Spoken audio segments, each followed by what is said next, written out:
Good morning, good afternoon, good evening, folks. Michael Zuber, one rental at a time, back with his good friend, Mr. Stephen Dow. How you doing, sir? Well, I used to say fantastic, but I'm on the way to fantastic. Yeah, you're almost there. Um, yes. So much better than it was a week ago. Man, that was rough. But thanks for asking, sir. Yeah, I'm excited about this third episode because I was traveling for work, and it was weird. The day before the mortgage conference, a big player or one of the bigger players in the non-QM space just closed the doors. Yeah, it was crazy. Well, So do the yeah, marketing thing real quick, and we'll get into what's going on. you got it. So again, although I work very happily for one of the best non-QM, if not the best non-QM lender out there of Lasting Worth Capital, all the ideas and topics discussed on this channel are that of my own. So let's get it going. There you go. So it's funny. I think it was last Thursday, might have been last Wednesday. I think I think at the time, I think they were number 2 volume wise. Sprout. Right. Just out of nowhere. I actually had a couple of friends in the business who earlier in the day got their Sprout's marketing blast. Hey, we're the best in the business. Blah blah blah. This is what we're doing. And then 2 hours later, the doors were shut. Right. Just a company-wide a phone call, and it was just like close the door, shut everything down, and wow. Yeah. So I guess I want to do a couple of things here because you and I have been through the wars, the last couple of decades. First, I want everybody to understand that this is a natural part of business. The last 2 years, there's been a lot of liquidity on the market. There's been a lot of players come out. And if you're not paying attention, you haven't seen refi demand fall 80%. You haven't seen purchase demand fall probably 30%. Traditional lenders are going to get hammered. I think the non-QM lenders that do the right things and will scale into this because it's very investor friendly. But man, if you grew too fast and your overhead was out of whack for an environment like this, your only choice is to go out of business. And that's what Sprout did. And I think there was guaranteed something else. First guaranteed mortgage capital. Yeah. They went out like a week before. So let's talk about it. I mean, this is natural. This happens. I do want people to realize I've heard some YouTubers talk about Sprout and First Guarantee like they're banks. Let's be very clear. They're not banks. They are not Wells Fargo. They don't take deposits. They don't have savings or check-ins. These are mortgage originators. It is a very different thing. If you're watching a YouTuber that tries to equate Sprout and First Guarantee with the bank closures of the Great Recession, watch a different channel because they are not the same, right? No, agreed. I mean, more or less, mortgage companies, as far as whatever business model they may have, where they get their money from, either investors or in our case, we're publicly traded. So it just depends on how that's set up. But in certain environments, if you structured your business or your company based upon that current in that environment at that time, if the winds of change come blowing through and you're not really set up to be able to be more fluid or pivot, like you said, overhead's going to kill you. And typically with most mortgage companies, you can really never be properly staffed just because with things happening so quickly that are sometimes totally out of your control, it causes a lot of turmoil with HR. So a lot of these companies we get to see some different perspectives because we also buy notes as well.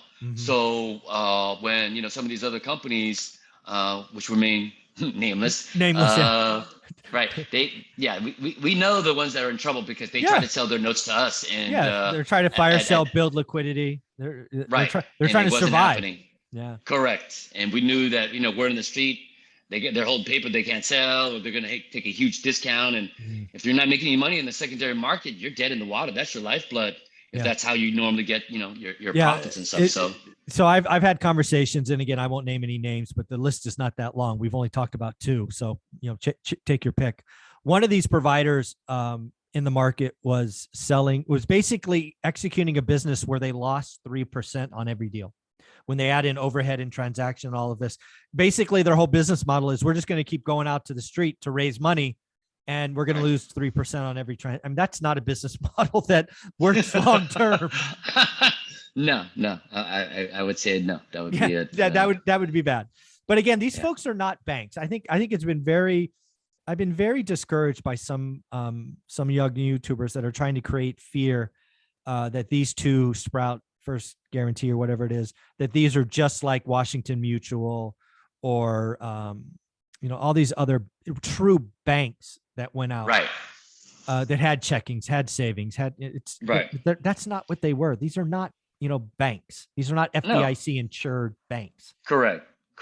So no, they were those companies as well as ourselves. We don't, we don't make loans against deposits or Fractional reserve lending is not what you're doing. Correct. No, it's just typically warehouse lines or other investor money, things of that nature. So, but yeah, usually you book loans, you close them, you turn around, you try to sell those loans to take them off your warehouse line. Yeah. It's like a giant credit card. You just charge them a bunch of stuff. You're now going to pay down that credit card by selling off those loans. But if you can't sell off those loans, now your credit card's full. You can't use your credit card anymore.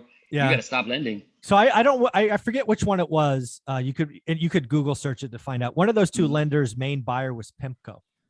Right. PIMCO's that was First Guarantee. Yeah. So First Guarantee. So First Guarantee relationship, PIMCO, hugest bond buyer on the planet other than the federal government. Correct. Right. Deep pockets. Deep pockets. Yeah. So you set up a business model, cranking, and then out of nowhere, PIMCO gets a little nervous. They get a little scared. And they're like, you know what? That $1 billion or whatever line of credit we gave you to do loans, we're going to shut that down today. And guess what? You haven't created relationships. You got no backup buyers. Suddenly you can't fund what you have. You're out of business. Done. So just like that. And it happens, unfortunately, and it's been happening. And, you had called these winds of change a while back. I mean, it's usually the cycle, it goes hand in hand. It just goes hand in hand. So, but yes, real estate companies, mortgage companies, you're seeing a lot of people having to pivot. I was just talking to somebody the other day because, I was doing a lot more DoorDash and stuff like that.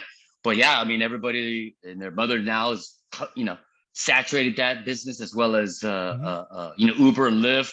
All those people are really hurting too, because all these people are now going towards that, and it's just oversaturated. So believe it or not, there's actually even less business out there from what they're telling us, because there's just more people doing it, especially now during summer too. A lot of college kids, and so it's rough out there, man. Yeah. Man. So again, this is one of the reasons I like working with Velocity, because again, you're publicly traded, right? Your debt structure and your access to capital is a different level. You don't, and again, if it was, I don't remember who it was First Guarantee, so be it. But yeah, when you only have one kind of provider, even if it's the biggest one, right? They change your mind. That's not great diversification.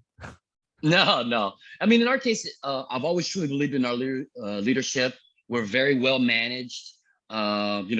They really know what they're doing. And we, from what I've seen and being with the company for, almost 9 years coming up in October, we've always seemed to be very proactive instead of reactive. Yeah. When we can help it, obviously, when there's certain things that Mark just bam, and we're like, oh, well, like a pandemic in March of 2020, that was a surprise. Something like that, but otherwise, overall, it's very well managed. We've got some, plenty of cash reserves, things of that nature. So, again, I think just with how everything's positioned, we tend to stay ahead of the game or the wave for the most part. Our rates aren't going to be the lowest. They're never the highest either, though. But we're, pretty well established in the sense of making it to the finish line and giving you what we promised from the beginning to the end. So in that case, that's why I think we're going to be around for quite some time. Yeah. And so, Yeah. So if somebody wanted to reach out to you and get something started, how would you want them to do that? Oh, no, it's been great. Same way, SDAO at Velocity, the word mortgage.com. In the subject line, just the acronym ORAAT, which stands for one rent at a time. In the body of the email, brief description, what you're looking for, maybe property type or address would be great.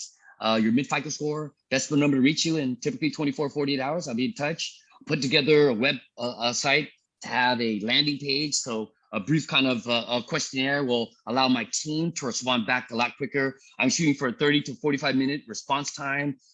Things have been dragging out a little longer because I got sick and then we're traveling for work. But just trying to put together a quality team that can answer things, accurately instead of just having somebody fill my desk and then things might, kind of not go as smoothly. So Please bear with me. I appreciate everybody's patience and support. So other than that, looking forward to talking to somebody. Awesome. Thanks, guys. Take care, Steven. You look great, man. You sound so much better than last week. Thanks, Mike. Appreciate you, brother. Have a good day. Yep.